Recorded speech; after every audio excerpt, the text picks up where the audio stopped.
This is a leadership development program for kids of all age. We have children here from pre-K to college students. We even have adults.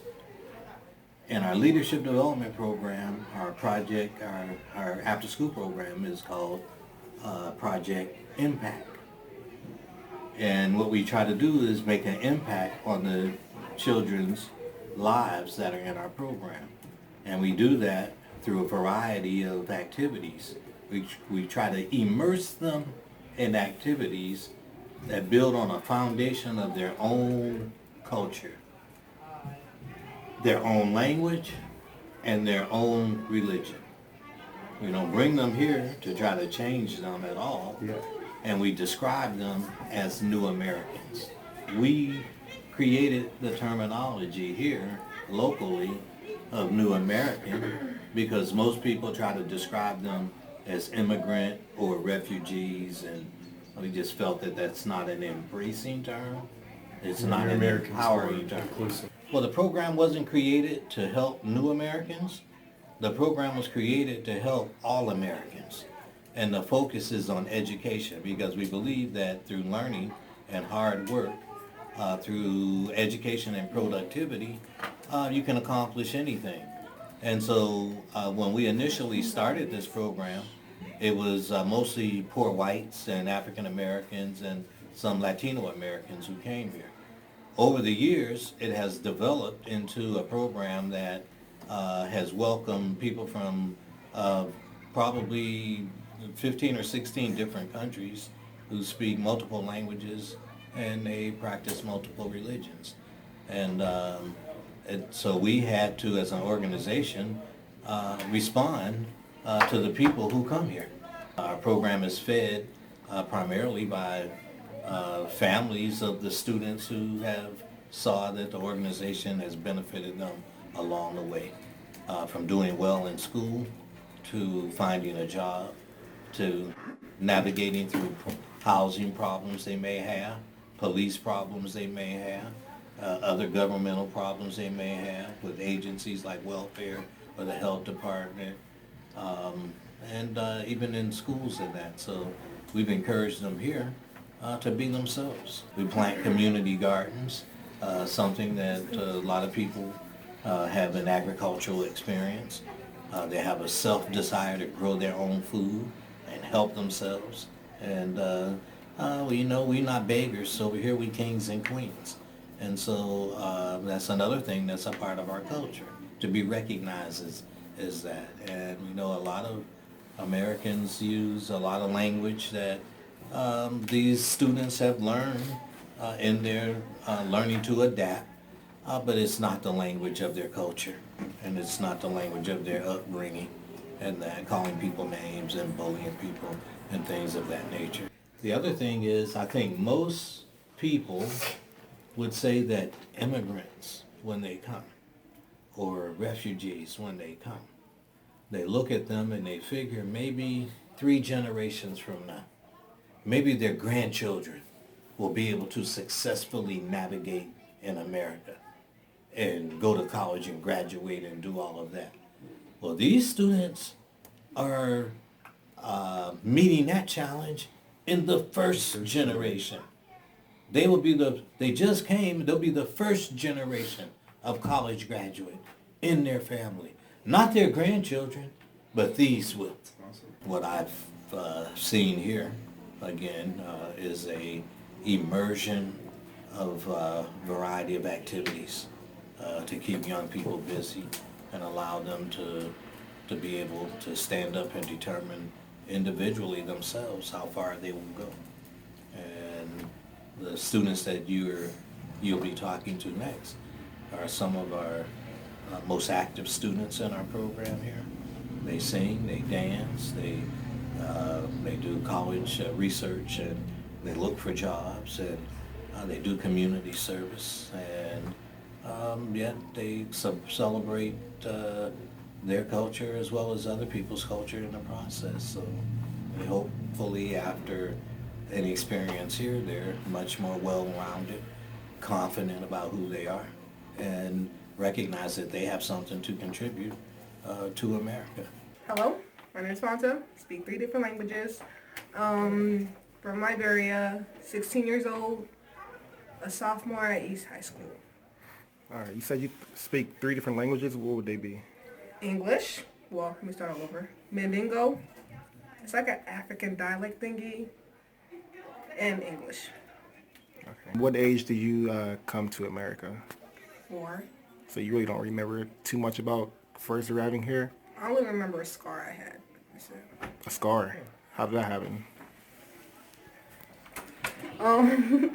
When I was younger, I was like playing with a friend, I guess, and they had like a razor blade. Yeah. Yeah, got cut. Rushed me to the hospital. Wow. I mean, since you were so young whenever you came, I mean, I think my next one was how long did the total process take until you were like, felt My dad talked like about that before, so yeah, we tried. Like they said, they tried one time, they didn't get it. Then the second time, I guess, then they got it. So it took them to the refugee camp. Yeah. So they stayed there for like 6 months, 7 months, I think. I don't know. So my mom was crying. She didn't want to come to America. So that's the only reason why now. I have 2 sisters, like 6, 7 brothers, but one is still in Africa right now. Yeah. And you came to Erie first? You guys came here? No. Where did you first come when you came here? We came to Washington. We went to Washington, D.C., stayed there for like a couple weeks. Then we went to New York, stayed there for a couple months. Then we came to Erie. What about the weather? I know coming to Erie was a big change coming from Liberia, Yeah. especially the winter. It was. How was that adjustment? Like your first winter here, how was that? The cold. It was scary. Like, my parents, they was going to the store. It was wintertime. They was going to the store, so we didn't have gloves. We did not have gloves. Like, they went to the store, because we live right near a store. Saunders Market, or Sanders or whatever. I think so. They went up there, and then they came back. It wasn't the far walk. Like, their fingers were numb. And I was with them, too, so they figured it wasn't that cold. But I was freezing. My foot was cold. We wore floods. Floods. No, seriously, we wore floods. My name is Shukuru Miriam Lucy. Yeah, Miriam is my grandmother's name, one of my grandmother's name. I go to East High and I'm a sophomore there. How old are you? I'm 17. Okay. Well, before we came here, people would tell us that if you go to America, the white people will turn you into soap. She said, what?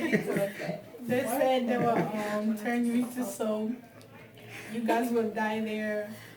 And then there's other people who will say that money grows on trees. Money grows on trees. When you go there, you just get your own house. Oh, wow. Just, Get a the money money tree. grows on the tree. Anytime you need money, just go and take it.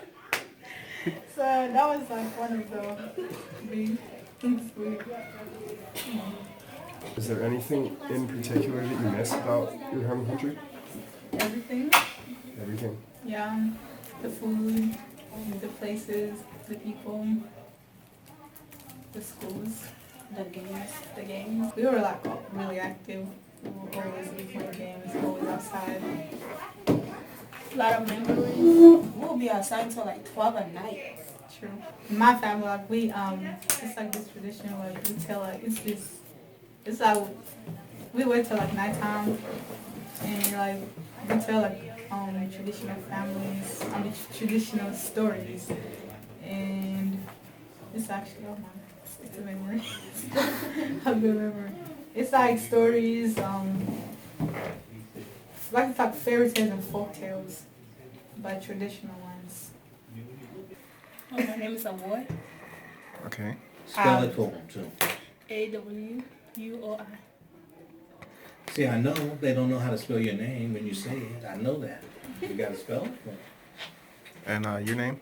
Anna, but like my African name is Nadu Lawson. Nadu, Nadou. Okay. Where are you guys from? I'm from Togo, West Africa. I'm from Southern Sudan, East Africa. What age did you come to America? At what age? I was 11. You were 11. Okay, so you remember like the process you guys had to go through.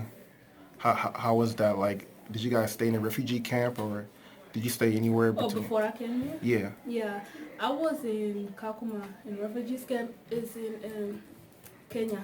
How long did you stay there? Since I was born, I think 11 years. Yeah, Oh. I was born there. Oh, Yeah, but I'm not actually from there. yeah.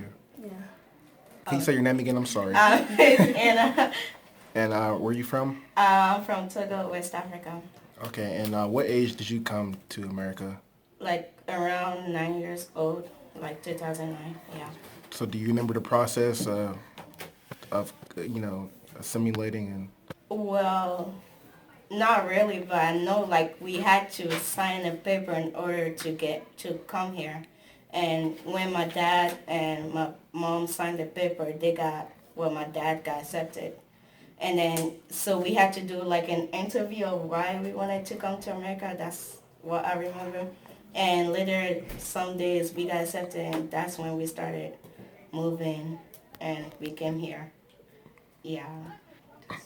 Now, did you come to Erie first when you came to America, or was it somewhere else? Yeah, I came to Erie first, but we stopped at some different places, but yeah, we came to Erie. What I recognize about these new Americans that come here is that they're easily identifiable to others who want to focus on the differences in people because of their culture or because of their religion. They may dance or look or act a certain way. Well, young people, unless they're guided correctly, often grow up pointing out differences as negative. The clothes you wear, the accent you have, the way you wear your hair, the culture that you express in front of me. I've seen the different new Americans that have come here. Many of them have complained about being called names, being thumped behind the ear, being challenged to fight, no effort to articulate correctly their names or to even learn their names, and treat them almost as if they're not even people. And nothing could be further from the truth, has been our experience here. And so we try to provide a safe place to learn and get out of their way. And here, they have the freedom to do that, and they're encouraged. And that their voice, that their name is a beautiful name. That the voice, the accent, is a beautiful accent. And it's special. It's different. It doesn't make it bad. It's unique. It ought to be celebrated and shared. One thing I had to say is, like, it's actually a funny story now that I think about it. I think I was in, like, 4th grade. Third grade. I don't know. Like, I didn't know what a deodorant was, you know? Like, I honestly did not know what deodorant was. So, like, I went to school, and then my friend was like, somebody stinks, you know? I didn't know it was me. I mean, I took a shower, I cleaned up. I just didn't know what a deodorant was. I didn't know how to use it. I didn't even know because we didn't use it back home. So then kids went around sniffing people. It's like it's Fanta, you know? I'm like, what are you talking about? I took a shower. I'm not dirty. So they're like, it's Fanta. So the teacher sent me to the nurse. Figure we can't have dirty kids in the classroom. And I'm like, I'm not dirty. So they took me to the nurse. The nurse was the first person that ever told me what a deodorant was. So that was one of the obstacles I faced. What shocked you the most when you arrived here? What white people. And the kids at school, like how they do with the teachers. Yeah, That's yeah. shocking. Because that was Dis- disrespectful? Yeah, if you talk to a teacher, if you talk back to a teacher, they whoop you. Yeah. Like, you're not bad. If you get bad grades, they whoop you. If you late to class, you get whooped. You used to be allowed to do that here. African Americans shocked me. I never knew there was such a thing as African Americans. Yeah, I never knew that. It's okay. Yeah. You didn't know there's black people here, or? No, I never knew there was was like black people that must speak African American. I just never knew that. Wow, that's interesting. We the same color, but they will still like make fun of us because of our language and like our accent. So like And how we look too. yeah, how we look like different from part of it and make up nicknames, mean ones about us. They call us African boys. That was the main one. I fight with the kid because they was calling me that. yeah, I did So that in the gym, so I fight with them. Did you come to Erie first, or did you come somewhere else before Erie? I came to Cleveland. How was that living in Cleveland before? It was terrible. What's so terrible about it? I just don't like how people treat you, like because you are different, they actually treat you differently, and then it's like violent things happen every day. Just don't like it. I used to always go by Nadu because I thought, wait, is it? Yeah, people would call me Nadu when I first got here until I started saying Anna because most people, they made fun of it. I wasn't mad about it, but it was just annoying sometimes because should I say the name? Because my name is Nadu, so they add like Nadudu to the end of it. So it's like, yeah, it was, I started to get annoyed by it. So like that's when I was like, well, and the teachers didn't know how to like say it right. Some teachers do, but so I was like, no, just call me Anna. And that's when I like Anna better. In the school is where all learning is supposed to take place. The school should be happy to pronounce your name and spell your name and teach the other students. But when the teacher take a shortcut and say, okay, I'm going to call you Grace because I cannot pronounce Neotonga or know how to spell Neotonga, so I'll call you Grace. Many of them, they may come out of environments where young women, in this case, that's all that's in here, maybe they marry young. And I know all of these young ladies, am I talking to them and hearing them, they want to go to college before they have a family. They want to have a career before they have a family. They want to find out and experience who they are before they have a family. And sometimes that's not the culture out of which they came here to America in. And young women, in some of the cultures are the most valuable thing that the family owns. Is the future, the mother, the future mother, the daughter, and that. They want something for them, and that. So they don't want to see them with a bump, or someone not able to take care of them, or someone who's not going to motivate them to, to continue the family and the culture, and that. But these young women are intelligent enough to know what they want in life. Now, they're not disrespectful to their parents. They recognize what the culture is in the family, but at the same time, they have dreams and desires of their own, and they can share them with you. But I think most of it is, hey, I want to go to college. I want to be this. I want to be that. That's where it starts. How did you get involved with this organization? How did you find out about this place? My sisters, they used to be coming here, so I was usually home alone, so I just figured I'd come with my sister, and that's when I met Mr. Wharton and basically grew up here as well. So I think I was 5 years old when they did the garden thingy, and I was part of it. So, I knew I could, when I did the garden thingy, I knew I could be something, because I helped grow the first plants and stuff like that. When I came, I was happy when it grew. I had food to take to my mom, and, she was happy about it. So it was actually good being one of the first people starting a garden. I remember that joy. When they was running home with them tomatoes and stuff like that. I mean, in 5 and 6, they planted them, they saw. We grew them right on the side of the building, not the garden out back. We planted it in the dirt next to the building. About 6 of them. Mr. Horn, he always told me not to be so hard because I basically grew up around boys, so I figured that's the only way I'll survive. He always told me that I was beautiful and that I'm a queen. And so I never believed it, and then I actually started listening, so I'm actually coming to my full character, I can say. I don't know. Oh, fuck that. What age did you move to Erie? What age did you come here? I think I was, what, 13 or 14. And how did you get involved with this organization in particular? We just moved to the housing, so they tell me about the program down here to help people like us. So I was interested in it, so I tell them I want to join them in here. Okay. And what are some of the things that you do here, like to help you? The first day I came here, they helped me with my homework. It was PowerPoint, so I have to do it on the computer, and I have no idea how to do it. So they give, there was a tutoring. The student have to come down with me on the computer, and then we have to do it together, the PowerPoint. And then I actually got 100 on it. So I was like, this program is actually helping me, so I need to continue coming so I can get good grades. When I first came, I went to McKinley, I think. Yeah, I didn't really like the school there, so I don't think I was that much happy with it. That's okay.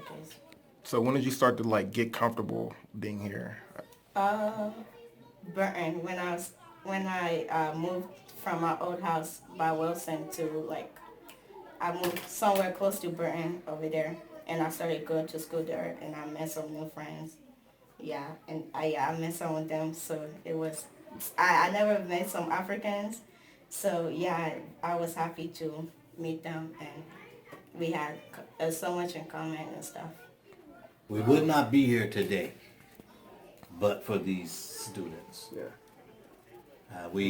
They've given us an opportunity to respond to the challenge that they face. It's an opportunity for us. But if they weren't here, I can't imagine what would this center be doing.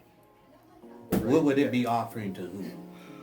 That's why it's so exciting for me to be around all of you, no matter what language you speak or what culture, what country you come from. That's the thing I learned. You all, when one person eat, We all eat. we all eat.